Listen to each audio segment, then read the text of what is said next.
bagaimana memilih topik topik penelitian, bagaimana memilih topik penelitian. Nah, di sini ada beberapa tahap yang bisa kita ikuti untuk bagaimana kita mendapatkan suatu topik penelitian. Di kalian di sini saya rasa udah pada pintar semua ya, karena udah tingkat 7 udah udah mengalami yang namanya riset proposal, terus udah ikut banyak lomba, pastinya udah secara pengalaman udah canggih lah untuk terkait bagaimana memilih suatu topik penelitian. Jadi di sini saya untuk share ilmu pengetahuan atau share pengalaman yang sedikit saya dapatkan dari referensi tersebut. Jadi step pertama itu jelasnya pasti ya adalah brainstorming. Jadi di sini ada beberapa pertanyaan yang bisa kita angkat ketika kita melakukan brainstorming. Misalkan apakah kamu memiliki opini ya terkait dengan kondisi sosial atau politik pada saat ini. Misalkan terkait dengan belajar jarak jauh. Nah, itu juga bisa jadi topik penelitian. Terus terkait dengan pemakaian masker yang baik dan benar itu seperti apa, itu juga bisa jadi topik penelitian. Misalkan yang benar itu seperti ini. Kalau misalkan pemakaiannya seperti dalam posisi A, misalkan hidung terbuka, itu maka ada berapa persen? Misalkan ada berapa persen yang penularannya, misalkan. Atau kalau misalkan hidung tertutup tapi mulut terbuka, itu ada berapa persen? Nah, itu bisa jadi mengangkat atau menjadi inspirasi untuk topik penelitian. Terus apakah kamu membaca atau melihat berita atau cerita terbaru yang mengusik minat atau membuat kamu marah atau anxious kayak gitu. Nah, berita-berita yang membuat kita merasa terusik misalkan. Nah, itu bisa jadi dijadikan sebagai suatu tema riset seperti itu. Dengan membuat solusinya kira-kira apa sih, saya ingin menawarkan solusi atau tidak hanya solusi tetapi benar nggak sih apa yang diberitakan itu juga bisa menjadi satu tema penelitian. Terus apakah punya masalah pribadi, terus masalah atau minat yang kita ingin tahu lebih jauh, itu juga bisa menjadi satu topik penelitian.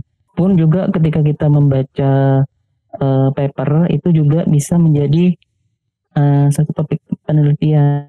Misalkan ingin mengembangkan lebih jauh dari paper tersebut, atau apakah ada aspek dalam suatu kelas ya yang kamu berminat dan ingin belajar lebih jauh. Nah, ini pertanyaan ini sebenarnya tidak terbatas ya, tidak terbatas di sini aja, tetapi bisa berkembang lebih jauh.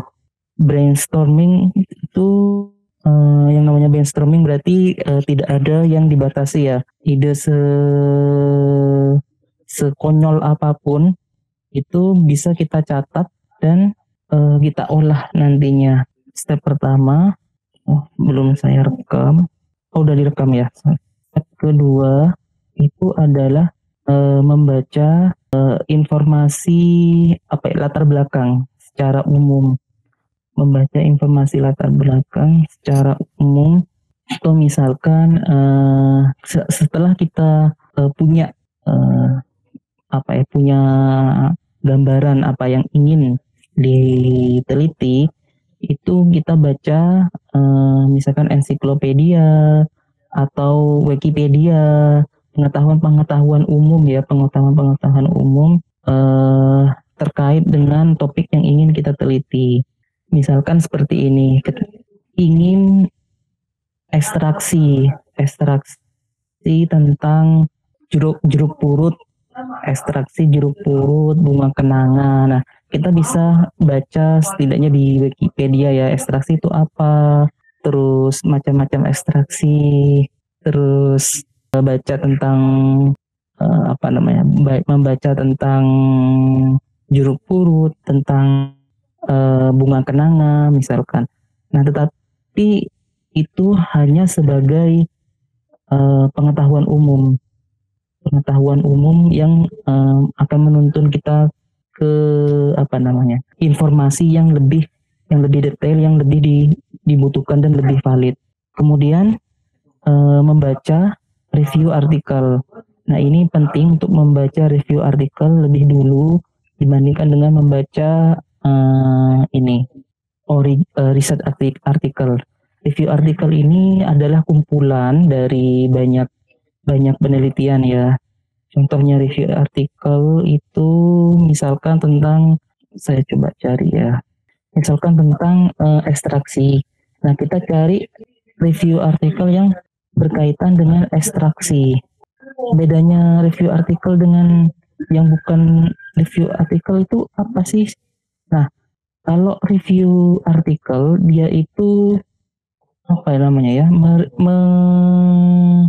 merangkum banyak penelitian. Jadi bukan satu penelitian saja. Dia itu merangkum banyak penelitian sehingga kita tidak perlu membaca semua. Kita tidak perlu membaca satu-satu karena sudah dirangkumkan. Ini saya contohkan. Nah, seperti ini. Ini adalah salah satu contoh review artikel tentang harvesting, oil extraction, and biofuel production technologies for microalgae. Nah, di sini dia merangkum dari banyak hasil penelitian, mulai dari tentang apa itu alga. Nah, di sini terus teknologi ya, microalgae harvesting technologies itu apa aja, dia rangkum nih di sini. Terus harvesting strategies, jadi dia udah merangkumkan kepada kita. Sekarang ini ada tabel ya. Nah, ini itu adalah review hasil dari review artikel yang dipublikasikan dalam bentuk review, jurnal review. Jadi ada dari sekian banyak penelitian dirangkum jadi satu, menghasilkan suatu kesimpulan atau satu pengetahuan ya. Oke. Nah, setelah kita membaca dari review artikel, maka kita akan menemukan yang namanya keyword yang bisa kita pakai untuk mencari lebih jauh artikel-artikel yang kira-kira akan berhubungan dengan penelitian kita. Jadi kadang-kadang kita ketika nggak tahu keywordnya apa, kita lihat judulnya, oh kira-kira oke, kayaknya ini sesuai gitu. Tapi ketika kita baca, oh ternyata tidak seperti yang diharapkan. Jadi kita cari keywordnya kira-kira yang sesuai dengan penelitian yang ingin kita kerjakan. Kemudian tanya kepada pustakawan atau librarian di perpus, dan gunakan search engine. Nah, sebenarnya ya 1, 2, 3 1, 2 ini udah pasti ya kalian lakukan ya, kecuali yang librarian ini bakalan jarang banget sekarang digunakan ya buat mahasiswa, tetapi lebih banyak pakai yang search engine. Nah, sedangkan yang find the keywords terus review articles ini adalah satu kesatuan. Jadi ketika kita mencari review articles, kita perlu keywordnya apa aja, terus terus kita baca reviewnya, kita bakalan mendapatkan oh ternyata keywordnya untuk bisa mendapatkan apa yang saya inginkan.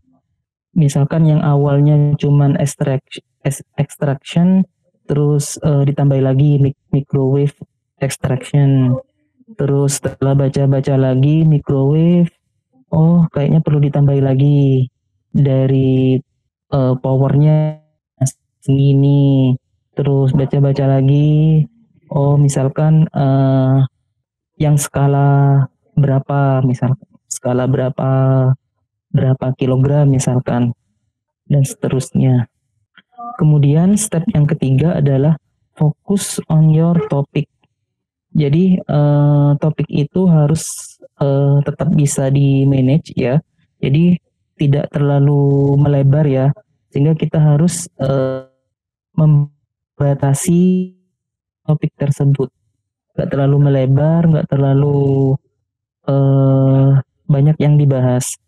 Karena saling berkaitan. Misalkan nanti ekstraksi nanti berkaitan dengan microwave extraction misalkan, berkaitan dengan microwave itu apa dan lain-lainnya, nanti bakalan berkaitan dengan apa sih yang terjadi ketika suatu molekul itu dikasih sinar mikro ya, microwave. Nah itu nanti ke kimia organiknya misalkan. Nah itu akan saling berkaitan ya, akan sangat luas sekali nanti dari segi mikrofnya, terus dari segi molekulnya, eksitasinya, terus dari segi fisikanya misalkan, terus dari segi kesetimbangan ketika diekstraksi dan lain-lain. Nah, maka kita harus membatasi topik tersebut, topik mana yang benar-benar mau diteliti. Nah, topik kita itu mungkin bakalan sulit ya untuk diteliti jika terlalu lokal ya, terlalu lokal. Misalkan kemarin ada yang pas waktu seminar proposal ada yang mau mereview, bukan mau mereview tetapi kesannya jadi mereview dari tebu di satu kabupaten. Nah itu akan sulit diteliti. Misalkan seperti itu. Tapi kemarin bukan di satu kabupaten ya, keliru ya. Kemudian terlalu baru ya, terlalu update sehingga sehingga belum banyak pengetahuan yang ada. Tetapi ini bisa jadi tantangan kalau misalkan lebih baru, mungkin sulit, tetapi itu jadi tantangan dan bisa jadi menjadi pioner atau yang terdepan dalam suatu penelitian, sehingga topik yang paling baru ini sebenarnya jadi tantangan dan jadi peluang dan sekaligus jadi tantangan buat diteliti untuk topik yang paling baru. Ini sulit, tetapi kalau misalkan diteliti itu bakalan worth it. Terus broadly interdisciplinary. Nah ini kalau misalkan terlalu interdisciplinary, terlalu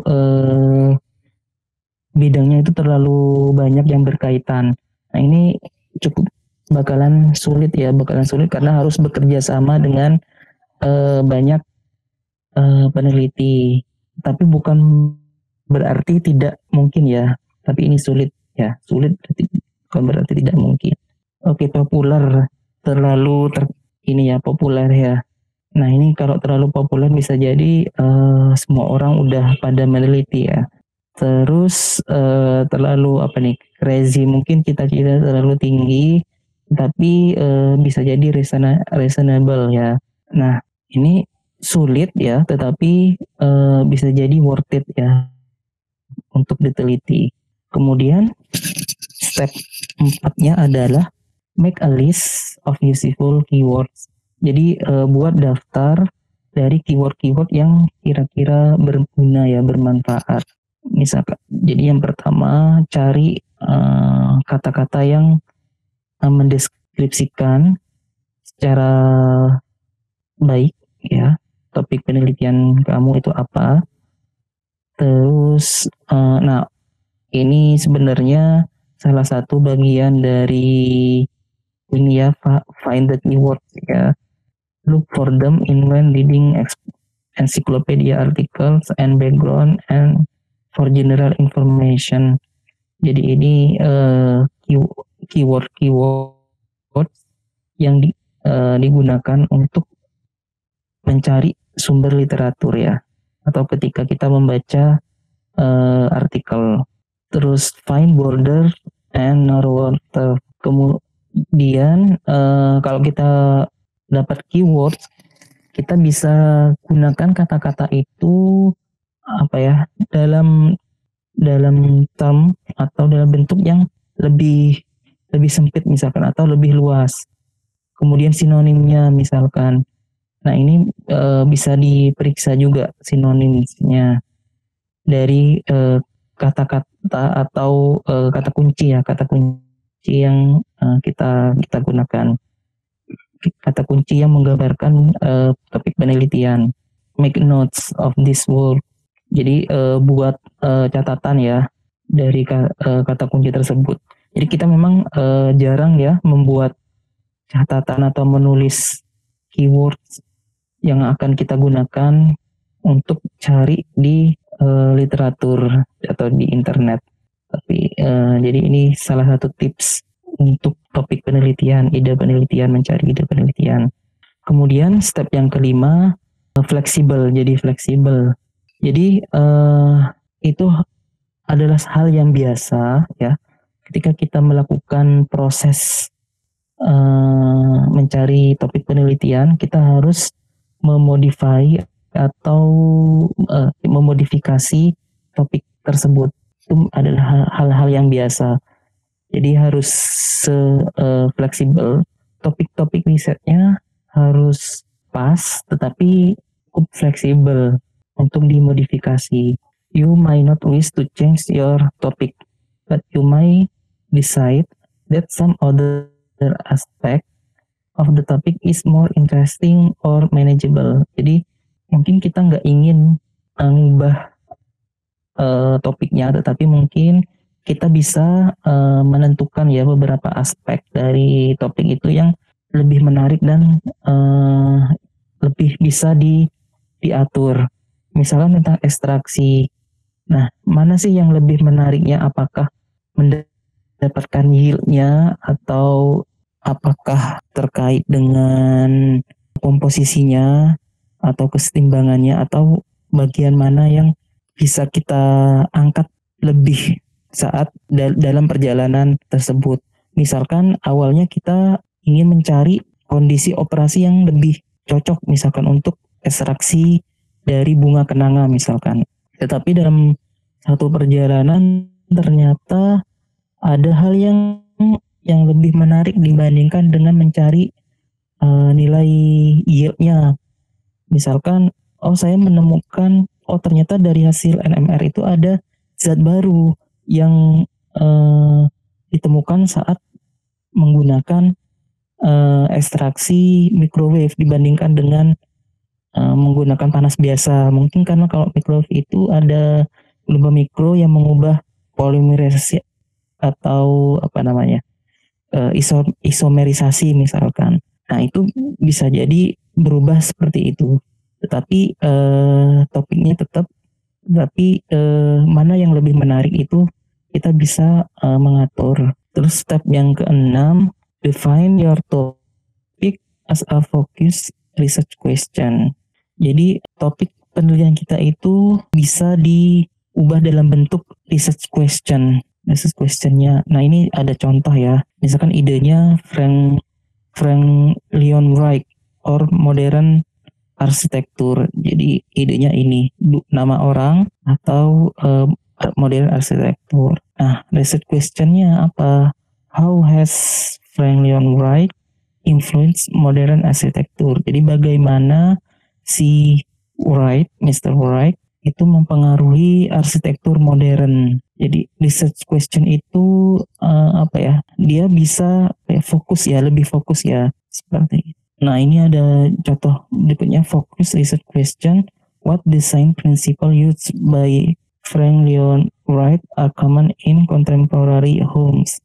Jadi research question itu dari beberapa topik, dari topik tersebut, dari satu topik kita itu kan ingin apa ya, ingin mengetahui sesuatu, ingin tahunya itu, ingin tahu apa, misalkan kita ekstraksi ingin tahu apa sih dari ekstraksi bunga kenanga itu, kita itu ingin tahu apakah emang bisa pakai microwave. Nah, itu adalah satu research question. Jadi apakah ekstraksi menggunakan microwave itu bisa dilaksanakan, atau apakah microwave bisa digunakan sebagai salah satu metode ekstraksi. Yang kedua, misalkan apakah bunga kenanga itu mengandung minyak atsiri misalkan. Nah, itu adalah salah satu research question. Pasti ketika kita melakukan udah mendapatkan satu topik ya, itu kita apa sih yang ingin kita cari dari topik tersebut. Nah, itu bisa menjadi research question, dan research question ini bisa membimbing kita pada penelitian yang lebih detail ya, apa sih yang ingin kita kerjakan. Kemudian step yang ketujuh, research and read more about your topic. Jadi mau nggak mau harus membaca lebih banyak tentang topik penelitian kita tersebut. Jangan sampai kita meneliti sesuatu yang